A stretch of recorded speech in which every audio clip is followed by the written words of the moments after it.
if I was to play, if I would have played all my cards up to this point in the most logistical manner, I wouldn't be doing what I'm doing today. Didn't wanna like it, but now I'm loving every day. I'm going mad, I'm going crazy. I want my flowers, I want my daisies. Yeah, I look good, so does my lady. They try to copy, but can't imitate me. She wanna talk, she want relations. Money don't stop, we ain't separated. If I had to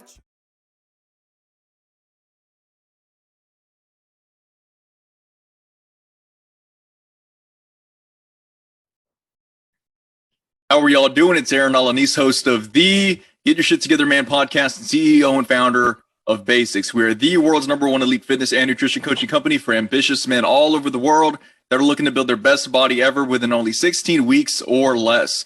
To find out more information to see how you qualify to work one-on-one with the Basics team, please visit www.basicsbrigade.com. Or if you want to speak with me directly over the phone, you can use the very first link in the episode of this podcast description, or if you happen to be watching this on YouTube. Still not sure if we're going to be posting it. If it ends up getting posted, that's great. If not, it is what it is, right?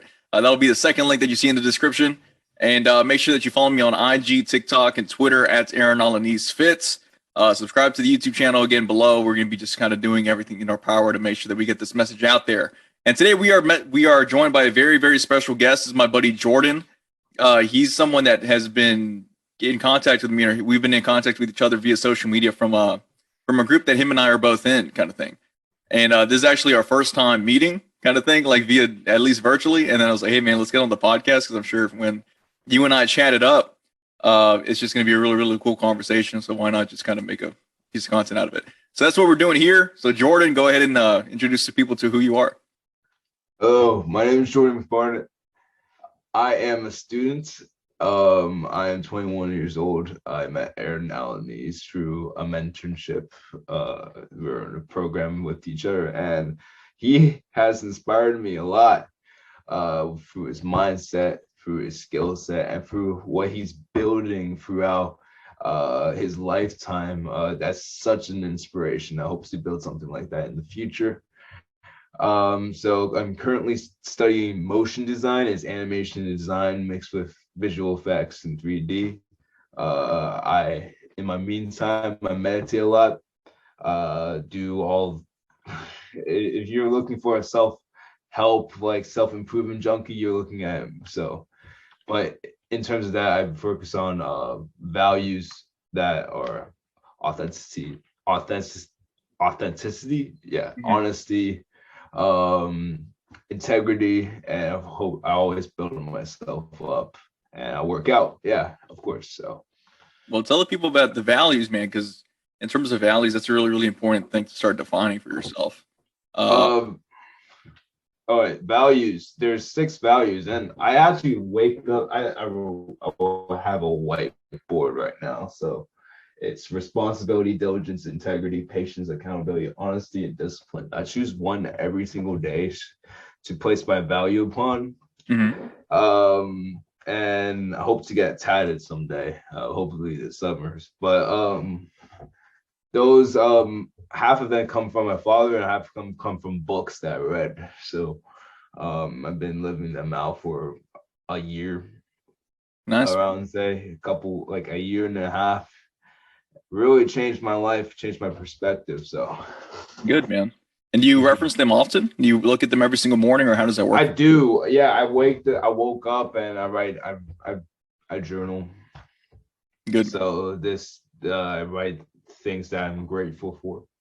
I write the things that I want to affirm every day. So I am this. I am masculine. I am confident.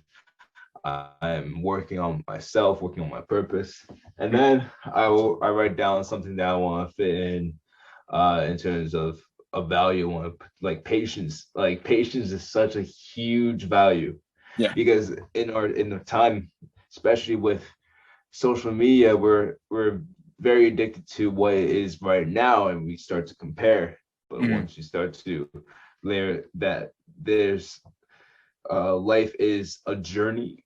And it's a continuing lesson, continual lesson. Yeah. But once you start seeing that it's a game or an indefinite journey, then patience comes into that play, and then you start to build upon that Exactly. every day.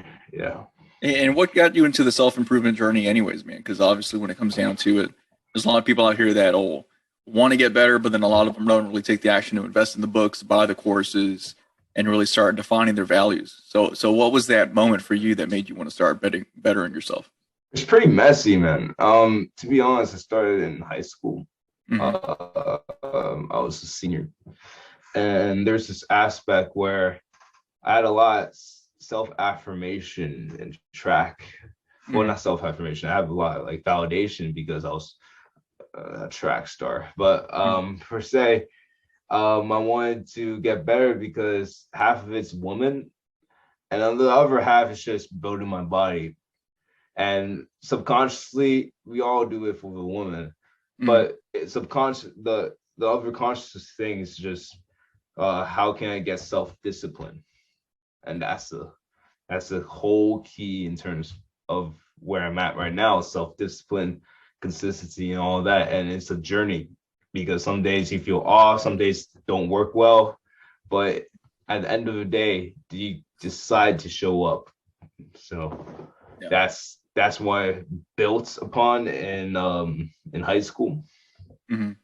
And that's why I'm trying to build in other aspects of my life where I'm trying to figure out what I'm here to do and what I want to give. Good, man. Yeah, I always tell people, man, just focus on what you can give, and then Exactly. the stuff that you quote unquote get is the side effect. So I always tell people it's like you need to figure out what the cause is to your desired effect, and then once you can figure out what the cause is, put all your eggs in that basket regarding giving it the cause. So say for example, I know you were talking about relationships. The big thing that I always tell people, and now that I'm a single kind of thing, I can kind of talk about this stuff a little bit more freely. When it comes down to love from a woman, that's the effect kind of thing, right?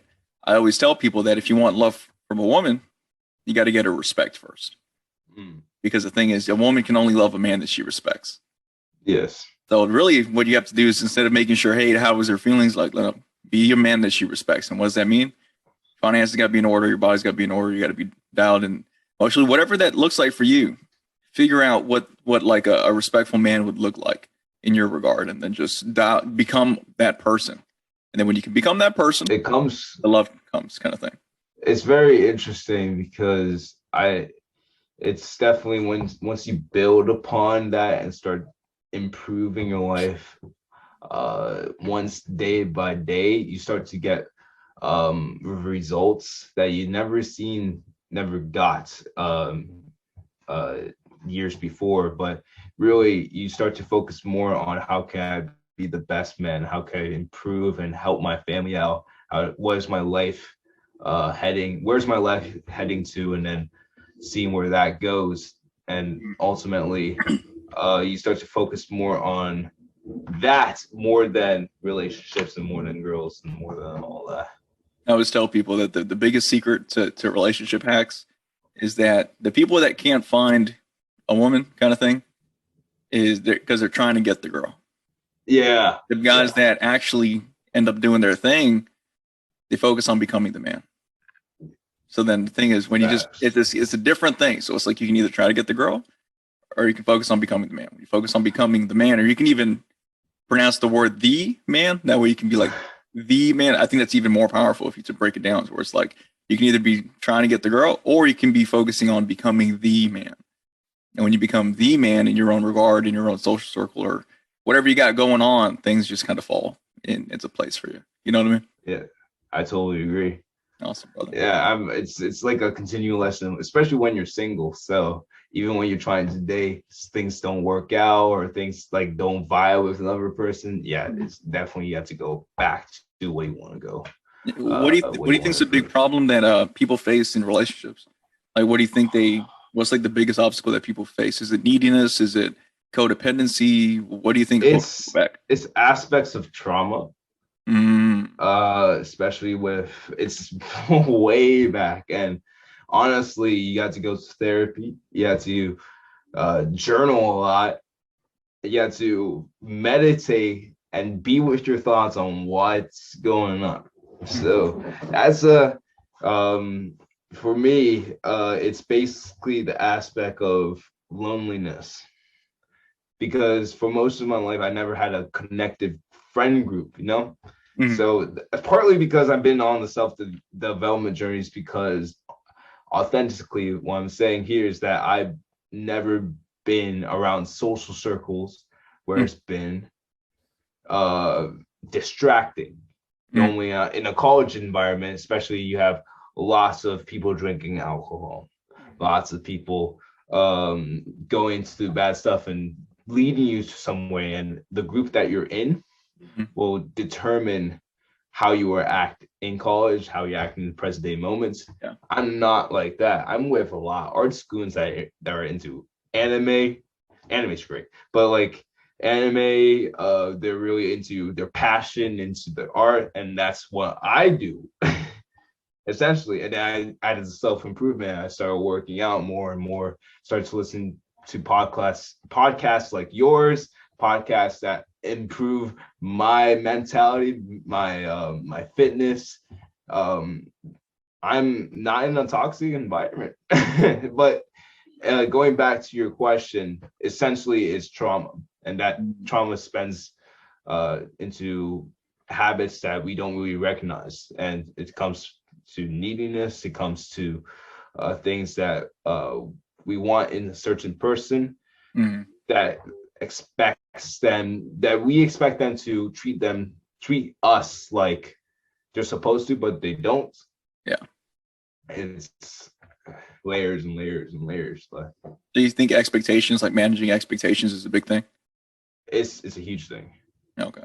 It's a huge thing, because especially when you're looking for a genuine relationship full of honesty and all the principles, I say honesty and all that, patience, accountability, you have to be that person.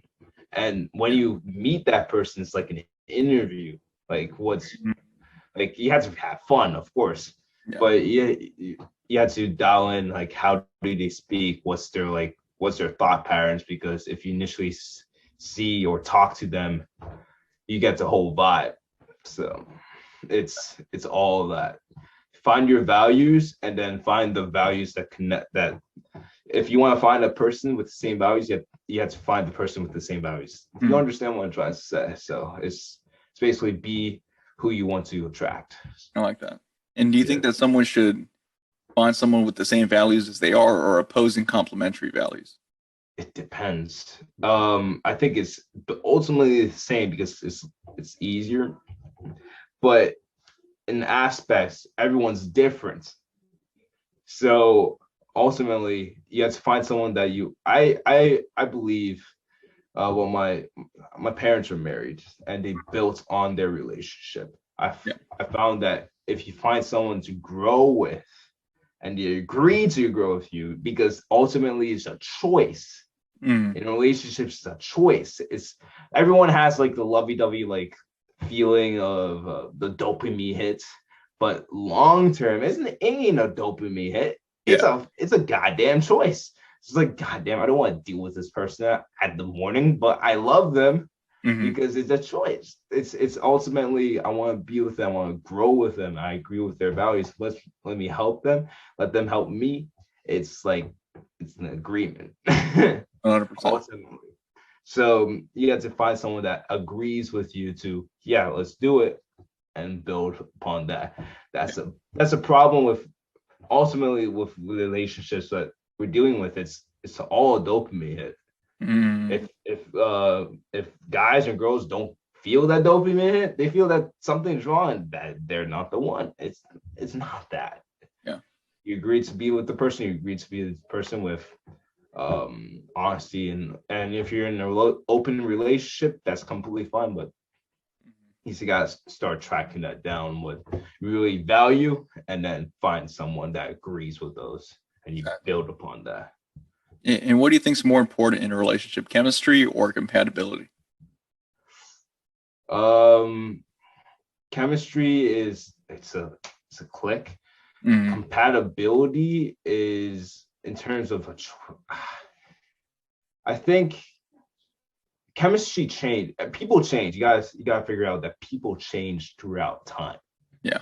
Like the person that you were 10 years ago when I was 12 is completely different than what I am right now. Mm-hmm. So people change. And if you're planning to spend more than 40 years with a person, 30 years with a person, or you don't even have a plan, you're just seeing how things are, you have to figure out that people change in a month to. So the thing is, chemistry can happen anytime, but compatibility is ultimately comes down to choice. I think it just comes down to choice because somehow in ways chemistry can still go on because of history. Mm-hmm. You know, all you guys have a past. You start clicking throughout there, but compatibility comes with a choice. Yeah, 100%. And I want to talk about sacrifice in a relationship.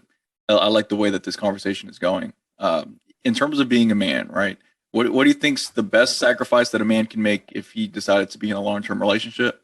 And what do you think the worst sacrifice a man can make if he decided he wants to be in a long-term relationship? The best and the worst sacrifice. The best sacrifice. So it really depends on defining the man. Everyone has their different values, but I believe if you're for the man who's on his purpose, who's dedicated to give back to the world and give back his values and his goals and create something of his own, to build wealth, build maybe a business, just give back. Essentially, it's his biggest sacrifice is his time, in my opinion, because you're managing that relationship and then you have kids and all that. And then you have the business that you want to do. Mm-hmm. But ultimately, that's the biggest sacrifice. The best sacrifice is essentially I learned through, I have mentors. I have 3 mentors. One's a little bit, it's actually your age, to be honest. He's married and he found he's talking about how to deal with relationships. And then I have an uncle who's he's around 50. He suffered from migraines, but unfortunately, he has a wife and a kid and he's dealing with that very well, working an average job.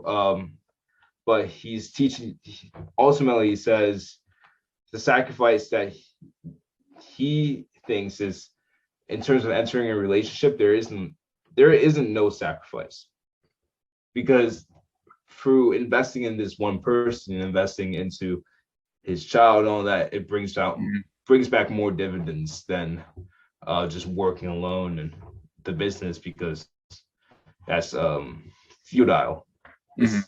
But ultimately building a relationship, really, how should I say it? It's the best investment of his life. I like that's that. what he said. Yes. Finding one that's compatible, have a good chemistry, and it's a choice to build upon the layers of them, investing in them to be their best selves, investing in you to be your best self, and then you investing yourself to be your best self. It's it comes with a lot. It comes with self-awareness. It comes with a lot of that. So ultimately the biggest the biggest sacrifice is your time in terms of your purpose, but there isn't the worst, because it's an investment. It's a whole balance. Exactly. I couldn't agree anymore, man. When it comes down to it, it's like anything kind of thing. It's not 50-50. It's not 100-0. It's 100-100. Both parties have to be on the same page in terms of giving it 100%. I want to talk to you a little bit more about being a man that's on a purpose, because I find that we end up dealing with certain things that a lot of people don't really talk about. Just out of curiosity, man, do you ever feel like an outsider whenever you're like in social circles or you try to meet new people kind of thing? And then for whatever reason, you feel like you're on the outside looking in? Because I found that being something that a lot of people kind of do. Oh, bro, always. Really? Especially when you're like self-aware and realize what's going on in society right now. Yeah. Yeah, you're always, and you don't specifically tell them, but you really figure out what's going on, and how you fit in, and you feel distant, you feel disconnected. That's my habit of loneliness per se. I feel disconnected. But in per se, ultimately, I think I'm 21, and ultimately finding your purpose. I'm young, and per se, how to say, our parents tells us to go to college, get a degree, but ultimately I have bigger goals to maybe own my own business and give back what I learned in college and learned throughout my life, and through YouTube videos, through maybe this side project or anything like that. Everyone's still trying to find their purpose, even when they have amassed a amount of wealth. No one has figured it out. Yeah. Especially when they're 50 years old. So that's what it comes back full circle. Life is an indefinite journey.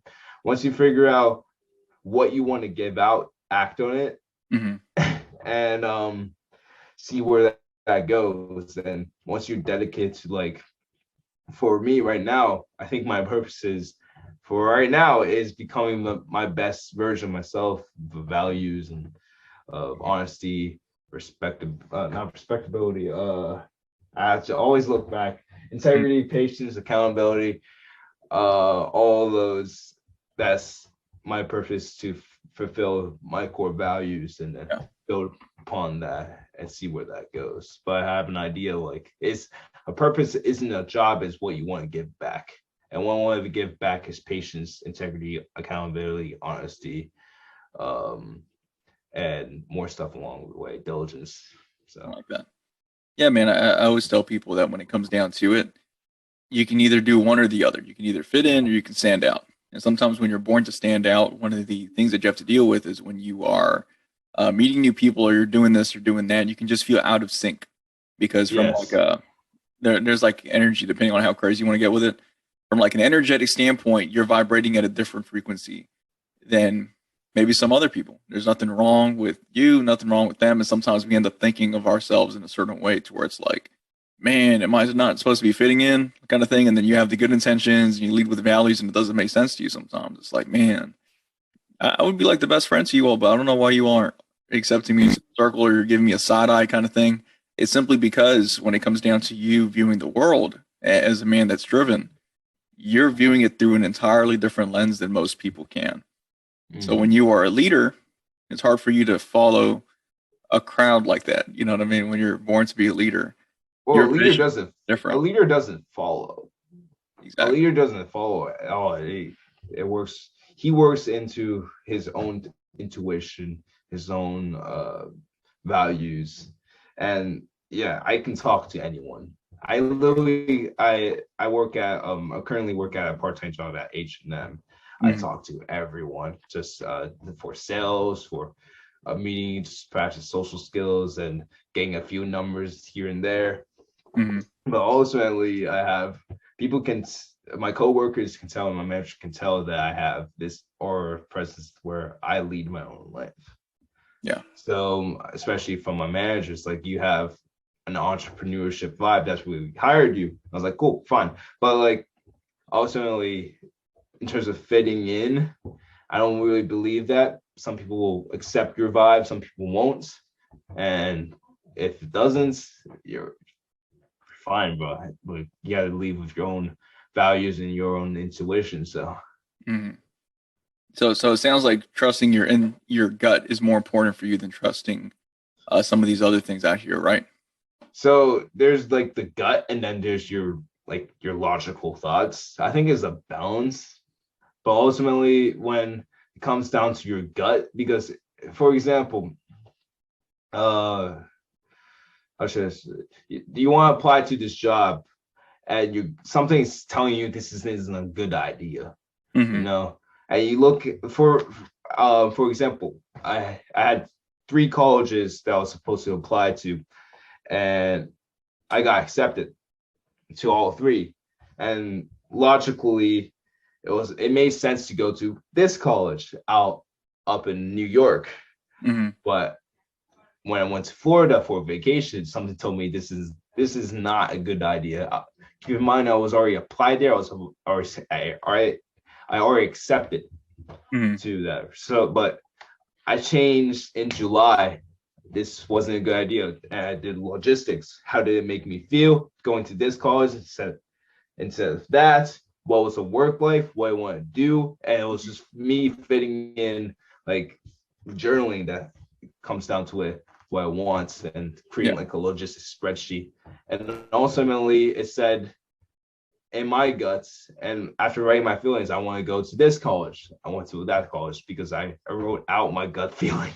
It was weird. It's just like people don't write out or journal their gut feeling. That's what journaling is. You just write out your feelings, you write out everything's going on in your head, and that's basically how I did. So yeah, I think your gut, something's up with your gut.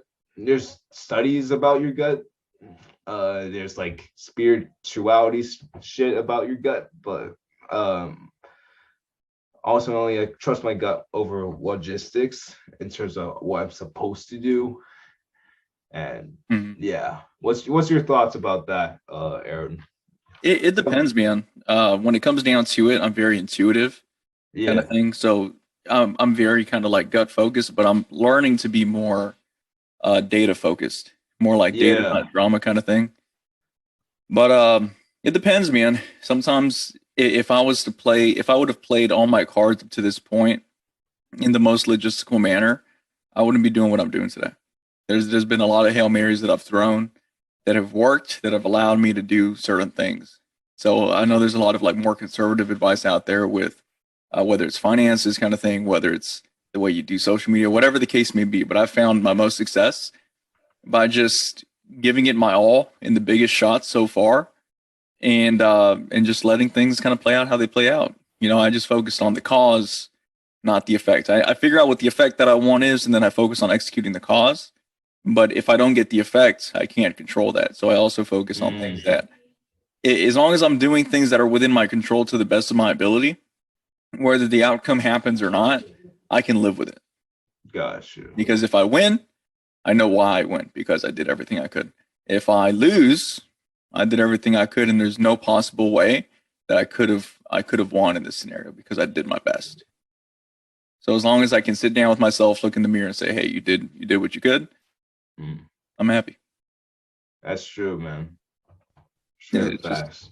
Yeah, man. It's definitely both. In terms, you can't trust your gut in like finances, but it's managing that intuition with logistics, and that ultimately creates the man, or per se, like the ultimate human being. You know, when to use data and then when to use your gut. Yeah. Yeah. Let's talk about becoming the man, man. I know you were real big into fitness, man. What got you into fitness initially? I was insecure by my football. I had a mate in high school, and he was I think he was a football junkie, and then he played football, and we were in gym class together, and we were it's just 4 guys, including me. So I started getting into fitness through a gym class. Essentially, it was physical training, and like I completely forgot, but it was a weightlifting class, and it taught you how to go, like you go into the gym every week, twice a week, the school gym, and my teacher taught me this is what a dumbbell is, this is what a bench is. I didn't know jack shit about the gym before that class, and I went in and I learned, and I had a friend that's like 5 times bigger than me, and it's like I want to become that. So I started like because I couldn't go after school, they locked the gym after school. The school gym was only allowed for like classes and all that. I started just 100 push-ups a day, 200 push-ups a day, and then like 200 pull-ups a day, and just I'd use my dad's old like was it pull-up bar? Yeah. So it was home workouts and just following YouTube advice. Like what's his name? He's a big influencer right now. Is it Jeff Cavalier, like the athlete next guy? Yeah, Jeff. Athlete next, and then what's his name? Aaron. It's another Aaron. He's the red pill guy. I don't know, but I forgot his name. I haven't been not contacting, but haven't been up to date with what he's been doing. But he had home workouts with push-ups, and sit-ups and diet, and I just followed him. So yeah, man, I've never heard of Aaron something. I'm trying to think. I know there's like a law of attraction person named Aaron Daugherty. Not Aaron Daugherty. I know his name. I'm just gonna search it up on Instagram. Perfect. Because you gotta give the guy his flowers, man. You gotta give him his flowers. He has a cool first name too, so he deserves it. Yeah, of course. Oh man. Oh, I'll find him later. I know him. I completely forgot his username. Yeah, things happen, man. Don't worry about it. That's true. All right. Now, when it comes down to just dialing in your body, man, how does your workout split look like, and how do you do that on top of going to school and pursuing your purpose for now, kind of thing?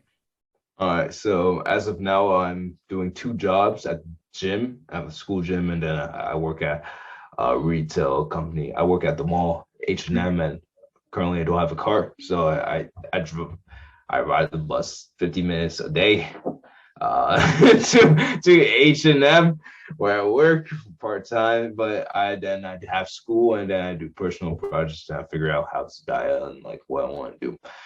So currently right now it's 4 times a week. My split right now is push, pull, legs, and then I do shoulders and abs, and then yoga. That's awesome, dude. You're only working out 4 times a week with the weights? Exactly. That's awesome, bro.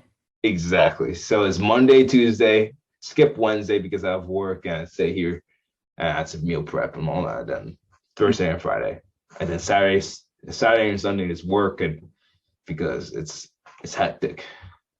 Do you think that people fall into the trap of working out too much? Oh, I worked out too much. You still think you work out too much? To be honest, not as in right now. I did before. Have you heard of the 75-Day Hard by what's his name? So I did that twice a day for 45 minutes, maybe like for 2 hours, and I did that exactly last year, and from January to April, and then I did a marathon right after. So I definitely did work out too hard. I worked out. I was sore. I was aching, and I was running over 35 miles per week. That's crazy. Yeah, I was, and then on top of that with school, like I was out of my mind. But ultimately, I'm valuing rest and yoga and stretching.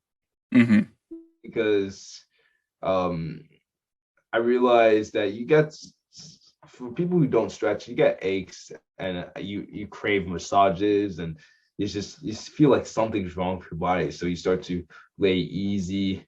But yoga has definitely helped, and I'm doing the same routine with what I did when I started fitness. I just start going on YouTube, and there's like yoga with Cassandra or something like that, and I watch her, and I do the 10-minute yoga every day, and then a 30-minute yoga with her. It's just like, you don't know, YouTube University is a thing, bro. Yeah. So so I started incorporating that to my fitness, and then abs and shoulders. And the thing is, I've started valuing rest, because that's when you start to build up and recover your muscles, start to not fatigue it, because when you work out, you have a lot of how should I say it? Tension. You have a lot of tension. Yeah. And if you don't relieve that tension, especially throughout the week, you're on overload. Just all the time. It's not healthy. Yeah. It's tough, man. It's just, the thing is that when people don't really find that balance for themselves, it's real hard to fit it into your lifestyle. A lot of people try to make exercise the center of their lifestyle when they got other things that they're more focused about. I was just talking to a buddy about that today. For me, thankfully, I'm Yeah. able to build my schedule around whatever I want, kind of thing. So I've been able to work out pretty much every day for quite a while, and that's just the Yeah. way that I do it. I used to take medication for depression and anxiety, and I had to take those medications every single day. So if I had to replace it with something, exercise is my new medication. So I got to take that medication every single day, kind of thing. And it's I was just listening but I was listening to one of your podcasts or skits about taking that step towards either your purpose or how to get out of that rut. Instead, to take a step day by day. And yes, I think one of your podcasts, you said, "Hey, I can't go from 0 to 100 the next day," and that's where people get stuck. So you had to say, "Okay, I got to cut all of this." Like it's like a smoker trying to quit smoking. You can't just cut it all day. You have to regulate that. It's basically delayed gratification. So say, hey, I have a plan. Maybe tomorrow I stop doing this for an hour, and you accomplish that, and say, okay, next day is 2 hours. So what you said that's the key with people who want to get better with your life. That's the key. That's the key to improving. It's just not going from 0 to 100. It's taking step by step by step, and that also comes with patience. Exactly. It's just about figuring out exactly where you want to go and then willing to get there. You want to be like aggressively patient kind of thing. I heard that term a long time ago. I can't really put my thumb on where I heard it, but I heard it somewhere where it's just like, hey man, you want to be super patient, but then be very aggressive in the process with getting there. You know what I mean? Yeah. Yeah. I want to talk to you a little bit more about the importance of managing your routines, man, because I know you're very big into routines, and with all the things that you have going on, there's easily space for you to have error if you wanted to, right? Meaning if you were disorganized and more just kind of scattered, a lot of the things that you would have going on right now would probably crumble, right? So let's talk a little bit more about your structure with like sleep routine, gym routine, everything else that you do and how you fit it into your life. Sleep routine is up to 6 hours per day. Okay. Unfortunately, last night I came back from work at 10 and I had to work on homework till 1 or 2 o'clock p.m. Not because laziness, it's because it's a big ass project. But per se, it's 6 hours per day. I use Sleep Tracker. I recommend getting that app to track your sleep. But I do in terms of routine, it's normally I wake up at 4:30 ideally, or 5:30. Depends how much sleep because I value my sleep time more than what time I get up. Cold shower just to build up, loosen, just to wake myself up. I know it has a lot of health benefits, but 5-minute cold shower I put on my favorite playlist. Have you heard of Code of a Friend? Sounds familiar, yeah. Code of a Friend, amazing rapper. I listen to him. He's very conscious.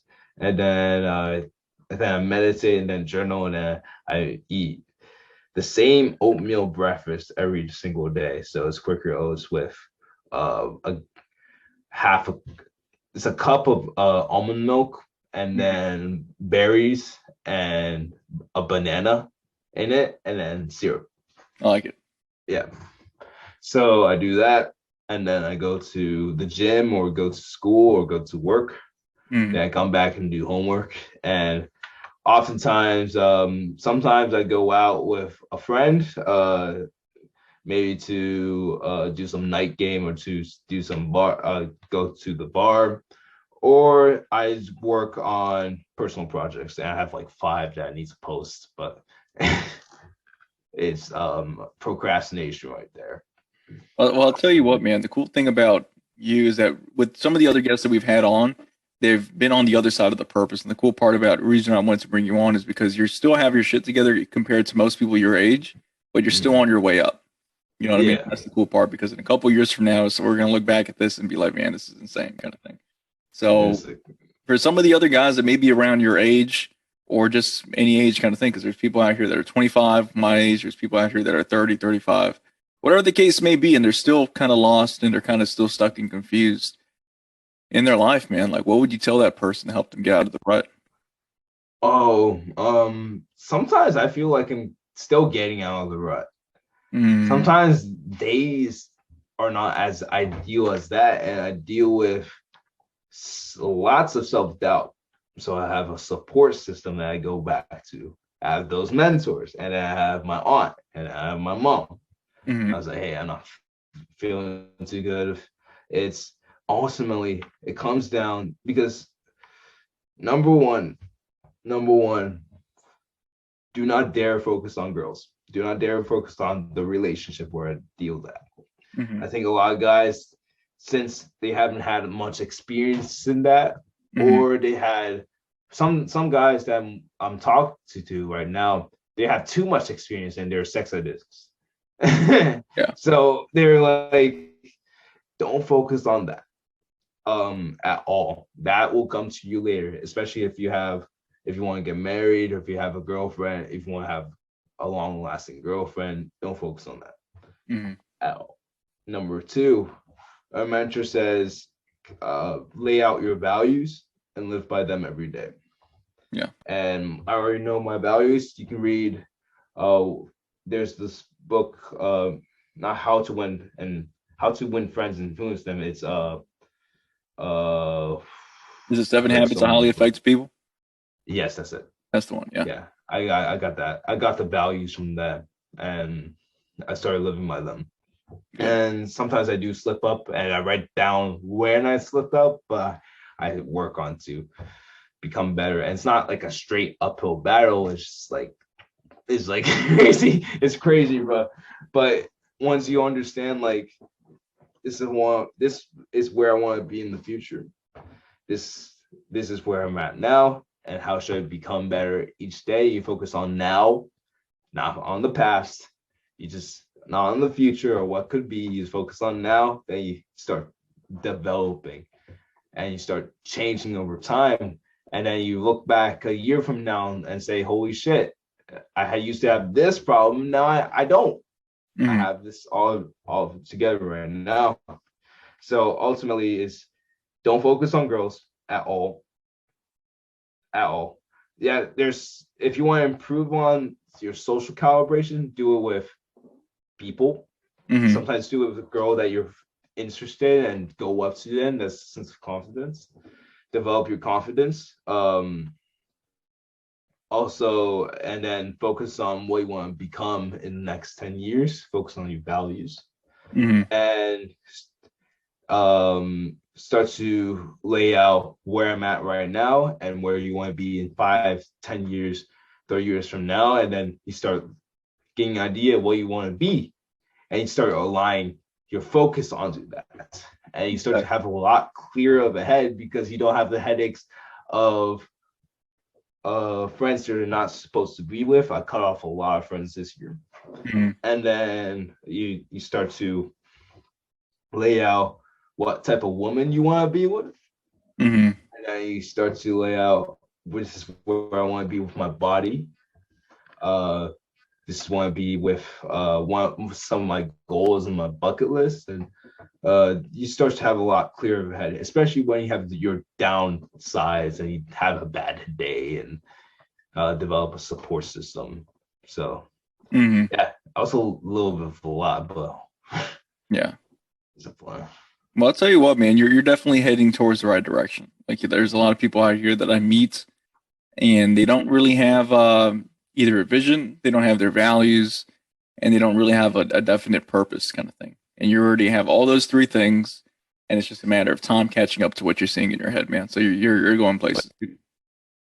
Yeah, thank you so much. It's definitely, of course, for people who are still trying to find their purpose, trying to find the values, and still trying to find why they're here. It's a matter of process. And once you attack it every single day, you will get there too. And I'm still getting there too. Yeah. But in the next 4 or 5 years, it's going to be completely different, man. 100%. Well, is there any final words, any final thoughts you want to leave the people with?